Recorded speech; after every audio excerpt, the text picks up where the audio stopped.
মাটিতে জয় রাম মাটিতে জয় রাম মাটিতে রামখানি যে ধন্য হলো মায়ের চরণ ধুলিতে রামখানি যে ধন্য হলো।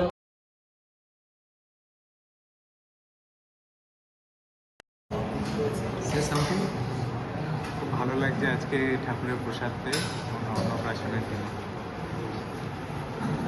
খুব ভালো প্রসাদ হলো আজকে, আমার মুখে প্রসাদ খুব ভালো কাটলো এখানে। আমি ওর দিদা খুব ভালো লেগেছে আজকে। আমার নাতির মুখে প্রসাদ দিলাম।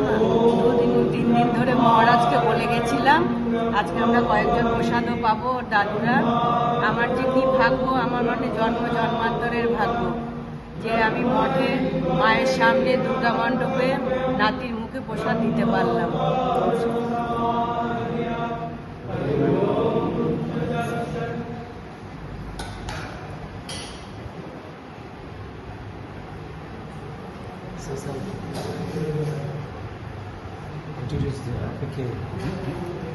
বাচ্চাটার কে হন বলুন? বুঝলাম, বাচ্চাটার কে হন বলুন? দাদু? আচ্ছা আচ্ছা, হ্যাঁ আমি ওর দাদু, সায়নীর বাবা।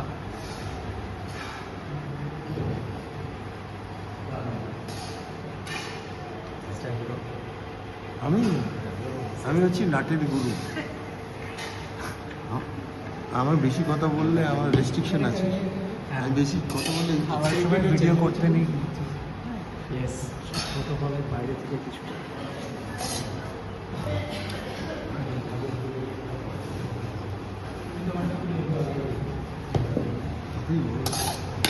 আমি এত লম্বা ভিডিও করি। আজ ভগবতী কর্মযোগকে আমি এখানে উপস্থিত থাকতে পারি ভীষণ আনন্দিত। মঙ্গলময়ী মায়ের কাছে প্রার্থনা করি যাতে ওর জীবন মঙ্গলময় হোক, ও ভালো থাকে, সুস্থ থাকে।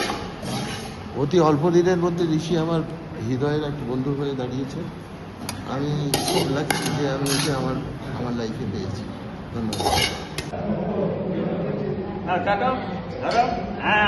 ও বাবা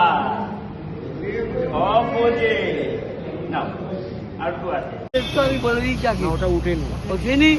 ও ছেলে মানুষের মতন মানুষ তৈরি হোক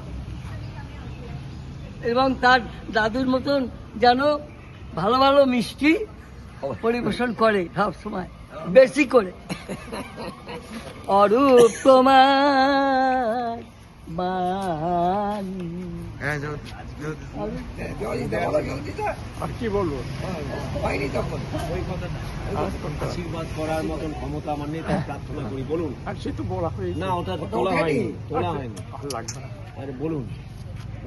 শ্রী ঠাকুরের কাছে প্রার্থনা করি এই পবিত্র স্থানে অরূপ বাবুর নাতির যেন সুস্বাস্থ্য সমৃদ্ধি যথাসময়ে হয়, এই প্রার্থনা করি।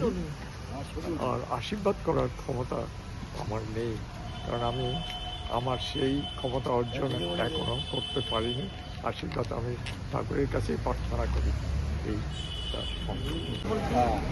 হ্যাঁ, খুব ভালো। প্রাণ করে তাকে আশীর্বাদ করছি, সে দীর্ঘজীবী হোক, জীবনে প্রতিষ্ঠিত হোক, লেখাপড়া করে যেন খুব মানুষের মতো মানুষ হতে পারে, এটাই ঠাকুরের কাছে কামনা করছি।